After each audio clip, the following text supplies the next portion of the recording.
This is MTG Burgeoning, and in this video we will showcase the contents of Colorless Support Pack number 1 of our Jumpstart Commander Cube.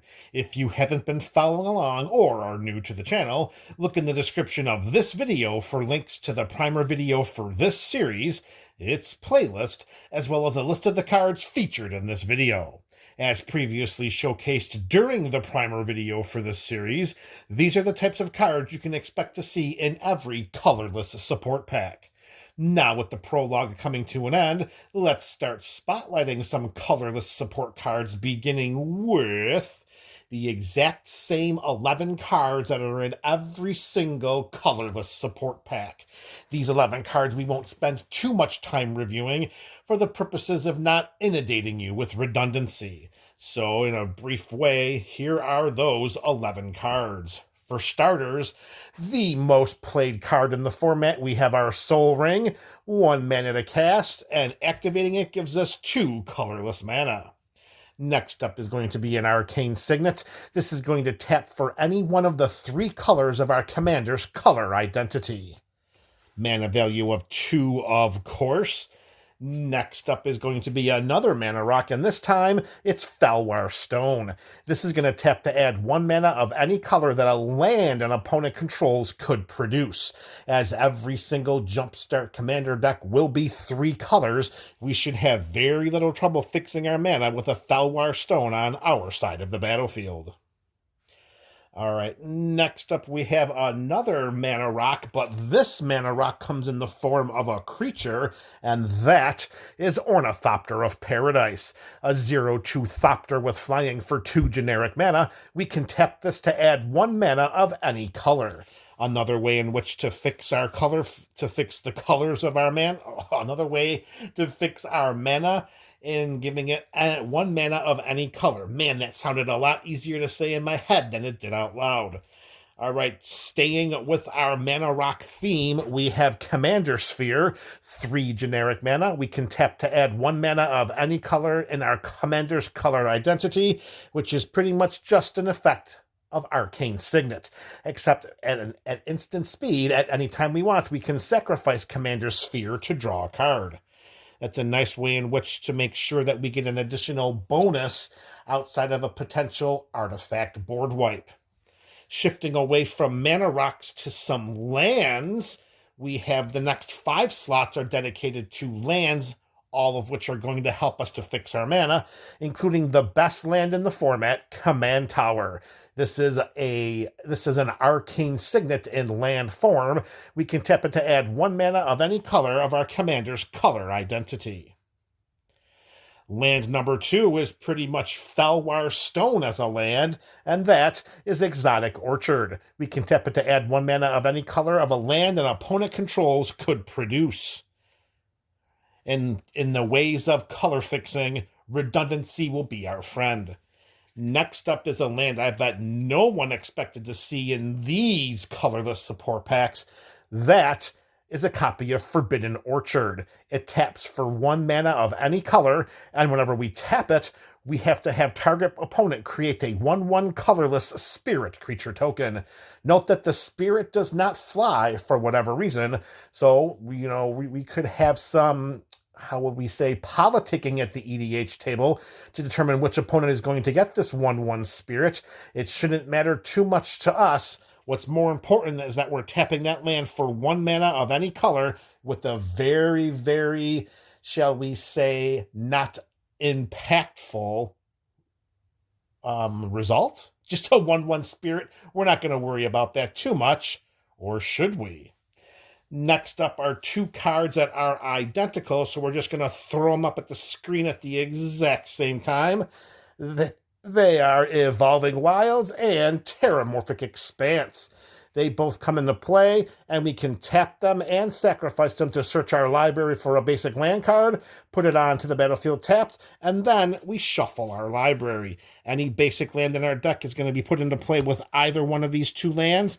It does come into play tapped, but it will help us to fix our mana. And card number 11, we went with 5 mana rocks.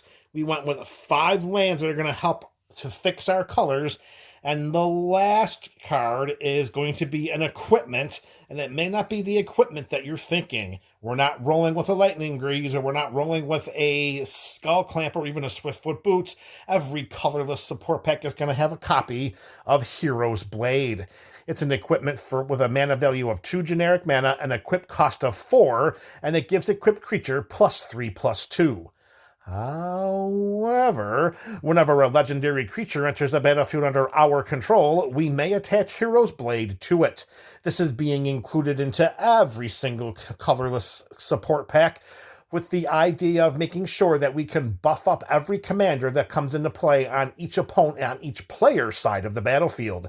Every commander coming in is a legendary creature, and once it does, if Hero's Blade is on that player's side of the battlefield, it's going to get a nice power toughness boost of +3/+2. All right, so there you have it. The first 11 cards are identical across all of the colorless support packs in this Jumpstart Commander Cube. Next up, slot number 12 is one of 2 different mana rocks, and here in colorless support pack number 1, that mana rock is Mind Stone. 2 generic mana for a mana value. We can tap it to add a colorless mana. We can pay a generic mana, tap it, and sacrifice it to draw a card. All right, next up we have another slot dedicated to mana ramping, and this one's going to help us to ramp and to color fix, and it's one of 2 different cards, and here we are going to have Chromatic Lantern. It's an artifact with a mana value of 3. It gives lands we control the ability to tap to add 1 mana of any color, and we can tap the lantern itself for 1 mana of any color as well. With Chromatic Lantern on our side of the battlefield, lands like Terramorphic Expanse and Evolving Wilds can now tap for mana, and the mana they produce are 1 mana of any color because of the presence of Chromatic Lantern. That will be a fantastic way for us to fix our mana. We should never have any trouble casting any of the spells that have colored mana symbols. The only trouble we might have is making sure that we have enough mana to go around. Our next slot is slot number 14 in this colorless pack. It's one of 2 different artifact creatures that will help us to ramp our mana. And in this pack, that is Solemn Simulacrum, a 2/2 golem for 4 generic mana. When Solemn Simulacrum comes into play, we may search our library for a basic land card, put it onto the battlefield tap, and then shuffle our library. And when this sad robot dies, we may draw a card. I don't think there's any may about it. We're definitely going to draw that card. All right, our next slot, we're going to shift away from mana rocks and go back to some non-basic lands. This is going to be one of our utility lands. It's one of 2 different options, and here in colorless support pack number 1, that is going to be a Reliquary Tower. It taps for 1 colorless mana, and it gives us no maximum hand size. We should not overlook the ability to have no maximum hand size. It is a great benefit, particularly if we select any Jumpstart Commander packs that has us drawing card after card after card. It's better to keep those cards in our hand than have to discard them to our graveyard to get down to the maximum hand size of 7 at the end of each one of our turns. Cards in hand equal problems for opponents. More cards in hand equals even more problems. Next up is in slot number 16 here. I'm sorry, this is going to be slot number... I'm losing track of the slots here. All right, so this is going to be slot number... forget it. The numbers aren't going to be... Well, let's follow the numbers here. Okay, so if that was Reliquary Tower, that was going to be slot number 15. So our next slot is going to be this land right here. And in this slot, we're looking to accelerate our mana. And in so doing, this pack has Muraganda Raceway. This is one of 3 different potential lands that could be in this slot of the colorless support pack. For this one, this land has the Start Your Engines mechanic. And if we have no speed, our speed starts at 1. Then it increases once on each of our turns when an opponent loses life. our max speed can be 4. So this comes into play. We have no speed. We put a speed counter on it. And then during our turn, whenever one of our opponents loses life, either through combat damage or direct damage or by their own hands, we'll up the speed count again, and once we reach max speed of 4, we can tap this land to add 2 colorless mana to our mana pool, as opposed to tapping it for just 1. Okay, next up is going to be, let's see here, that was slot number 17 is going to be one of 2 different equipment. We're looking at these equipment to help out with haste granting abilities and with protection. You already know what these 2 cards are, you just aren't sure which one. Let's remove all doubt and showcase Swiftfoot Boots, an equipment for 2 generic mana for the mana value with an equip cost of 1 generic mana. An equipped creature has hexproof and haste. Hexproof meaning that the equipped creature cannot be targeted by any spells or abilities our opponents control. That is hexproof. All right, we're almost done here. We're flying right through this colorless pack. All right, now each of the next 3 cards are all unique. The last 3 slots of every colorless support pack are going to have unique cards in them. They're not in any other colorless support packs. They're not in any of the commander packs, and they certainly are not in any of the color support packs. So slots 18, 19, and 20 are completely unique. And they are going to be, the first one is going to be a utility land, and here we have Throne of the High City. It taps for a colorless mana, or we can pay 4 generic mana and tap and sacrifice it, and then we become the monarch. When we are the monarch, at the beginning of our end step, we draw a card.